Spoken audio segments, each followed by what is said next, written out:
Bismillahirrahmanirrahim. Assalamualaikum warahmatullahi wabarakatuh.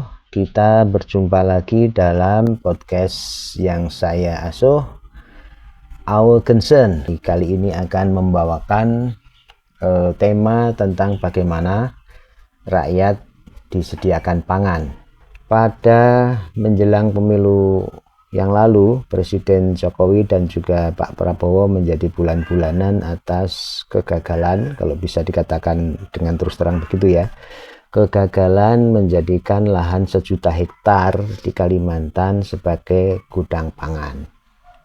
Itu bukanlah kegagalan yang pertama kali. Dulu pada akhir kekuasaan Presiden Soeharto pada akhir 98, pemerintah waktu itu juga mengalami kegagalan. Waktu itu idenya sama, bagaimana membuat lahan 1 juta hektar yang ada di Kalimantan untuk penyediaan pangan.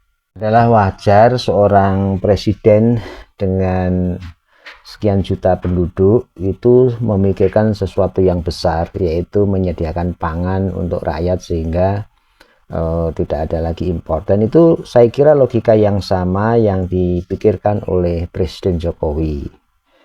Impor pangan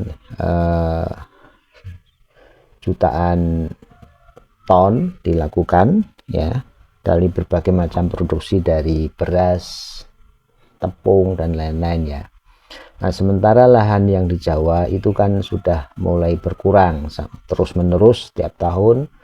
Maka ketika kemudian ada lahan yang menganggur di Kalimantan sesudah kayunya dimanfaatkan, merupakan sesuatu yang wajar ketika kemudian seorang presiden berpikir, bertindak ya, untuk menjadikan lahan yang di Kalimantan itu sebagai lahan yang digunakan untuk memproduksi pangan. Langkah Pak Harto itu tidak ditindaklanjuti secara tepat oleh para anak buahnya, dan kemudian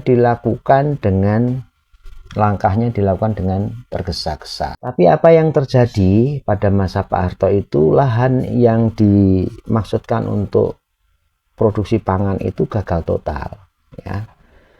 Lahan ya tanaman pangan tidak bisa tumbuh dengan baik di situ. Lahan sudah terlanjur terbuka dan kemudian terbengkalai. Pertanyaan yang muncul yang lebih penting sebelum pertanyaan mengapa gagal itu adalah, apakah tidak ada ahli pertanian yang qualified yang ditanya oleh pemerintah untuk memberi jawaban bagaimana cara agar pertanian atau membuat lahan 1 juta hektar di Kalimantan menjadi lahan pangan itu tidak sampai gagal.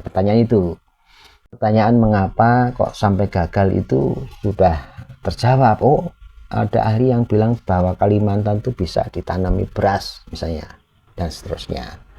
Nah, soal perencanaan menyangkut cocoknya lahan Kalimantan itu untuk pertanian macam apa ini, ternyata ya kita tahu tidak terjadi ya. Tidak terjadi satu diskusi yang mantap untuk mempersiapkan Kalimantan itu sebagai gudang pangan. Yang terjadi adalah bahwa baik di zaman Pak Harto maupun zaman Pak Jokowi itu lahan 1 juta hektar yang dibentuk itu diskusinya lebih kepada para pengusaha bagaimana menggunakan dana untuk membuka lahan, mengangkut kayunya, dan kemudian menyediakan lahan untuk pangan dengan persiapan yang tergesa-gesa. Atau akibatnya ya sama. Zaman Pak Harto itu gagal menyediakan pangan dari lahan 1 juta hektar itu. Zaman Pak Jokowi dan pelaksananya adalah Pak Prabowo ini sama juga. Kami melakukan wawancara-wawancara dengan beberapa ahli ya. Yang pertama yang saya wawancarai Profesor Dr. Muhammad Naim, mantan Dekan Fakultas Kehutanan Universitas Gadjah Mada, jadi salah satu dosennya Pak Jokowi ya waktu itu. Nah, sayangnya Pak Jokowi tidak meminta pendapat beliau. Mengapa lahan 1 juta hektar di Kalimantan itu gagal ya? Tanaman padi nggak bisa tumbuh dengan baik di sana ya. Yang pertama menyangkut karakter lahan Kalimantan itu tidak dipahami oleh pelaksana. Jadi menurut Profesor Muhammad Naim, kalau penguasa itu paham karakter lahan NKRI, itu maka ketika mengambil kebijakan menyangkut pertanian dan apapun ya, dalam hal ini kan penyediaan lahan kan untuk lahan, maka itu tidak akan gagal seperti sekarang. Paham karakter lahan NKRI, maka kita bisa menjadikan Indonesia itu lumbung pangan dunia. Bisa detailnya nanti kita akan melakukan wawancara dengan para pakar itu satu-satu ya, tapi ini ringkasan dulu. Secara ringkas bisa dikatakan bahwa kalau kita ingin menanam tanaman pangan, maka tanamlah di lahan-lahan yang subur, yang cocok dengan itu, yaitu di Sumatera, Jawa, Bali, NTT, NTB, Sulawesi, Kepulauan Maluku, dan Papua. Itu untuk pangan. Nah, sementara lahan di Kalimantan itu cocoknya untuk sayur mayur dan buah. Jadi kalau di sana diorientasikan untuk pangan, itu ya akan mahal sekali biayanya. Apakah ada usaha yang berhasil dalam arti bisa menjadikan lahan Kalimantan itu sebagai lahan padi tetapi biayanya boros? Ada. Saya wawancara beberapa bulan yang lalu dengan mantan bupati sekarang Pak Edi Damansah, Bupati Kutai Kertanegara di Tenggarong. Pak Bupati ini salah satu bupati yang sangat perhatian kepada sektor pertanian, pengembangan sektor pertanian, dan di Kalimantan, di tempatnya di Tenggarong dan sekitarnya itu dibentuk sawah-sawah sebagaimana di Jawa. Nah, support dari pemerintah daerah diberikan, tapi kesimpulannya Pak Edi itu begini, Pak Edi Damansah, Bupati Kutai Kertanegara ya, penyediaan sarana dan prasarana produksi untuk memproduksi padi dengan mengadakan lahan padi sebagaimana di Jawa, di setup itu menjadikan harga padinya mahal sekali jadinya, karena tingkat keasaman yang tinggi di Kalimantan mengharuskan penyediaan kapur yang banyak dan terus menerus. Itu menjadikan sarana prasarana produksinya itu jadi mahal di sana. Nah, itu sekaligus juga kesimpulan dari apa yang disampaikan oleh Profesor Muhammad Naim tadi, bahwa lahan Kalimantan itu cocoknya ya untuk sayur, mayur, buah-buahan. Nah, selain kita harus paham karakter lahan untuk tanaman apa, apakah pangan atau sayur atau apa, itu juga masing-masing lahan tetap membutuhkan jumlah hutan yang mencukupi di semua wilayah untuk memastikan terjaganya ketersediaan air. Kalau hutannya rusak, maka ya harus ditanam kembali. Kalau rusaknya banyak, ya maka harus ditanam dalam jumlah yang besar, massal. Dan kalau menanam tentulah ya harus menyesuaikan dengan musim. Awal musim hujan mulai menanam dan kemudian dipelihara sampai usia yang bisa dilepas. Kalimantan, apakah Kalimantan itu tidak cocok untuk tanaman pangan? Nah, itu juga kita harus melihat apa namanya yang terjadi di sana gimana gitu untuk menyediakan pangan itu. Saudara-saudara kita dari etnis Dayak itu sudah membuktikan bahwa menanam padi yang mereka lakukan itu bisa dilakukan di lahan Kalimantan dengan mengikuti pola mereka. Jadi kalau di Kalimantan itu mau dijadikan lahan sebagaimana Jawa, tentu saja ya bisa, tapi biayanya mahal sekali. Jadi misalnya ini aneh ya pendapat Profesor Muhammad Naim ya, kalau ingin menjadikan lahan Kalimantan itu keasamannya itu turun sebagaimana di Jawa, maka membutuhkan kapur yang jumlahnya sangat banyak. Waktu itu disampaikan oleh Prof. Naim ke saya, itu kalau Kalimantan tuh pengen dijadikan lahannya seperti di Jawa, maka membutuhkan kapur sebanyak Gunung Sumbing, kira-kira gitu. Nah, kata-kata sebanyak Gunung Sumbing ini bukan olok-olok, karena luasnya lahan itu dikonversikan dengan kebutuhan kapur, maka sebanyak itu. Artinya kan tidak mungkin, ya kan? Tidak mungkin menjadikan lahan Kalimantan itu lahan yang sama dengan Jawa. Mendingan lebih baik kita menyesuaikan saja bagaimana lahan Kalimantan itu maunya apa. Sebagaimana orang etnis Dayak di sana, kalau mau nanam padi, gini loh caranya, padi ladang, ya toh, atau sayur-sayuran. Nah, kita yang menyesuaikan, dan kemudian teknologi pertanian modern dalam bentuk pemupukan dan lain-lain itu mengikuti.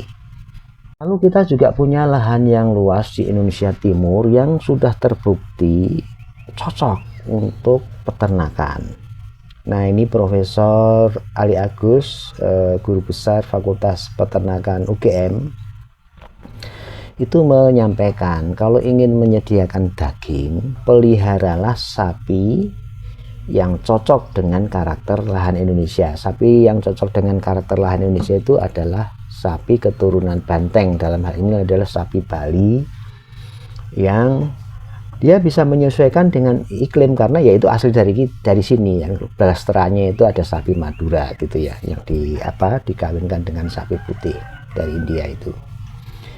Nah, hal-hal yang sifatnya menyesuaikan dengan kondisi karakter alam ini itu mestinya harus digunakan untuk latar belakang, untuk background sebuah pengambilan keputusan besar di sektor pertanian. Dalam hal ini bagaimana menyediakan pangan untuk rakyat, ya, itu penting sekali.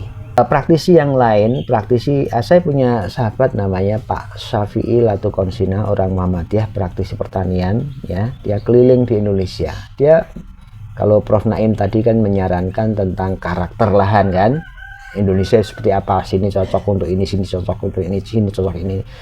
Lalu kemudian Pak Ali Agus untuk peternakan itu cocoknya di sini, ya kan. Nah, Pak Syafi'i Latukonsina dalam kaitannya dengan bagaimana penyediaan pangan untuk rakyat Indonesia ini, dia mengusulkan dibentuk gugus-gugus berbasis pulau.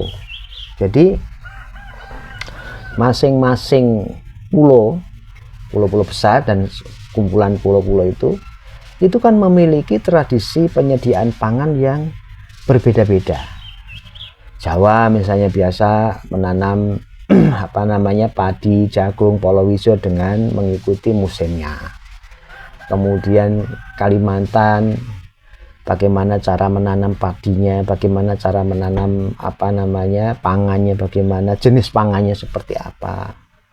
Lalu kemudian pulau-pulau yang lain barangkali tidak ada tidak ada padi, tapi ada sagu, ada umbi, ya, berbagai macam jenis pangan itu juga, yang mana yang cocok untuk jagung dan seterusnya.